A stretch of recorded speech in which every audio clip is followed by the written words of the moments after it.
اے سلمان، جب تو مینا کے اندر بکرے کو ذبح کرنے قربانی کرنے لگا اس وقت مجھے یہ تھیلی پکڑا دیا تھا، میں نے اپنے کانوں سے بسم اللہ اللہ اکبر تو سنی، اس کے بعد وہاں نہ تو تھا نہ وہاں قربانی کے جانور۔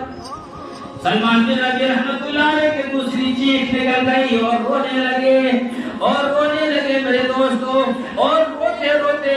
مسجد کے دیوار کے اوپر ٹیک لگاتے روتے روتے اس کو نیند آ گئی۔ اللہ کے رسول خواب کے اندر آتے ہیں اور فرمایا کہ سلمان یہ ابھی حج کر کے آئے ہیں، یہ اللہ کے گھر کو دیکھ کر آئے ہیں، میرے قبر کو زیارت کر کے آئے ہیں، یہ حاجی ہیں، اس کو جھٹلاؤ نہیں، یہ گناہوں سے پاک صاف ہو چکے ہیں، ان کو جھٹلاؤ نہیں۔ فرمایا